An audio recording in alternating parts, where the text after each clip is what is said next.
everyone, soy Mariana y en esta ocasión me encuentro con Anna Todd, escritora de los libros de After. Estoy muy contenta que estés aquí con nosotros. ¿Cómo te sientes estar aquí en Monterrey? I'm very happy that you're here with us. How do you feel being here in Monterrey with us? It's really, really hot, but but it's really cool, and I've only been here for maybe like 7 hours or something. But the mountains are really pretty and the lunch was fun. Me gustaría hacerte un par de preguntas. No sé si... I would like just to ask you a couple of questions. Okay. ¿Cómo fue que decidiste escribir un fanfiction? Why did you decide to write a fan fiction? Well, first, I love fan fiction. I've always read fan fiction, whether it was Twilight fan fiction, Harry Potter fan fiction, and I was a huge, even then, more now, but even then I was a huge fan of One Direction, so it just felt like normal when I was reading fan fiction to write one about them. Kind of just wrote exactly what I would want to read. ¿Por qué decidiste Harry Styles como personaje principal? Why did you choose Harry Styles as your protagonist? Well, I am a Harry girl in fandom, so he just seemed like the one, and also I love Zayn too, but I was reading a fan fiction where Zayn was like a vampire king. Okay. So it was really hard to separate that. So Zayn was out of the picture and Harry just was like the natural choice for me. I don't really know why. Y por eso decidiste que Zayn fuera como que un poco el malo en la historia, más que Harry, por ejemplo. And that's why you decided for him to be like the bad guy in the story instead of Harry, I suppose. Kind of. I think, well, I don't know, it's really easy for me to separate like Harry when I'm writing and like actual Harry. So I never really thought about modeling it after him. It was like an AU thing or alternate universe thing. It was like a totally fictional character. So I didn't really think about like making Harry, like real Harry, the bad boy. I just thought about a character and how he would act and that looked like Harry with more tattoos. With more. Yeah. ¿Te identificaste alguna vez con Tessa? Do you identify yourself at any given time with Tessa? Sometimes, yeah, like when she's, you know, she's 18 and she thinks she knows everything and she doesn't. And when I was 18, I thought I knew everything and I didn't. So it's like small things and there are family things, but personality-wise, she was just fictional. I just pictured like Hardin or Harry online and Tessa like together. It was never like I became Hardin even more in my mind than her. ¿Qué capítulo fue más difícil para ti escribir? What was the hardest chapter for you to write? Have you read all 4? Okay, just in case.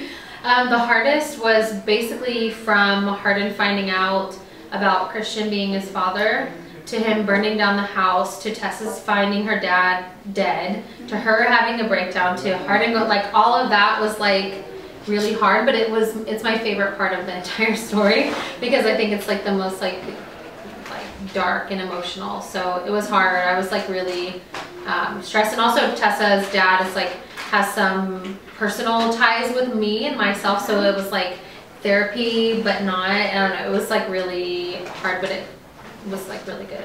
Digamos que el cuarto libro fue el más difícil. So we can say that the 4th book was the hardest one. Yeah. ¿Escuchabas algo mientras escribías los libros? Were you listening to something in particular whilst writing the books?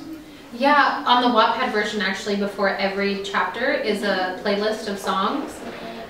So you get to see basically like what I was listening to, and people requested songs of like given the theme, if it was, you know, a happy time, which doesn't happen that often, but if it was a happy time, it would be like a happier song. But it was mostly like the same kind of, like Ed Sheeran comes up a lot, Bon Iver, The Fray, One Direction sometimes, Taylor Swift. But yeah, there's playlists, basically every single song, there's always a list of. Sí, de hecho cuando leía los libros escuchaba mucho la música de One Direction. Yes, as a matter of fact, while I was reading the books, I was listening to One Direction quite a lot. ¿Cómo fue que decidiste subir tu fanfiction a Wattpad? Why did you decide to upload your fan fiction to Wattpad? I just was bored one day. Honestly, I was between stories and I had an account I was reading for about 4 months, like silently. And I just thought, like, what am I going to do now? Because I was so immersed in the fan fiction world on Wattpad that I didn't even want to pick up a published book. So I just decided that same day, like, I'll just write something to entertain myself. until those other stories update. And then once I posted the first chapter, it was like I wanted to write more and more and more. So there's really no like really cool answer. It just was, I just did it. I didn't think about it, I just did it. ¿Y qué sentiste cuando recibiste todo la respuesta de las personas que les gustaba lo que leían? And how did you feel with the people's response, with the positive response from people? It was really, really cool. Like, obviously it felt good and it was fun because I didn't know what was going to happen in the story either. So it was like they were finding out and I was finding out, and I was surprised by some of the things that happened. So it was like when they had the same reaction as me, I was like, oh yeah, okay, I felt that too. Otros temas. ¿Qué hace Ana cuando no está escribiendo? Changing topics a little bit, what does Anna do whenever she's not writing? Read. Read a lot. Well, I've been traveling a lot lately, so I've been reading a little less, but I just tweet and drink lots of coffee and I just do the same things that like everyone else does, basically. ¿Qué libro estás leyendo actualmente? What's the book that you're currently reading? Confess by Colleen Hoover. It's good? Yeah, I like it a lot. And it's really cool because the confessions from the book, they were readers' confessions. And so it's like, and a lot of them are really like crazy, but it's so cool that she did that because the guy in the book is an artist. And so he paints paintings based on like anonymous confessions that people slide in his like mail slot at his house. And they're all real. So every time I read one, I'm like, oh, like who is that? So it's really, really good. Okay, so that was good. Yeah, I guess I'll look for it. Yeah. ¿Qué le dirías a las personas que también escriben y suben lo que escriben a Wattpad? What would you say to other writers that write the same way that you do and upload their writing to Wattpad? Well, I would say to keep doing it first. My advice, if their goal is to be published, is to write a lot. Like, I didn't really know what I was doing at the time, but I think not everything will be the same for every person, obviously, but writing a lot makes a huge difference on how many readers will read your stuff, because as a reader on Wattpad, if I'm reading a story and they're updating every 2 weeks, I'm not that interested in it. If they're updating every day or 3 times a week, it brings people to really want to read it and keep up with it.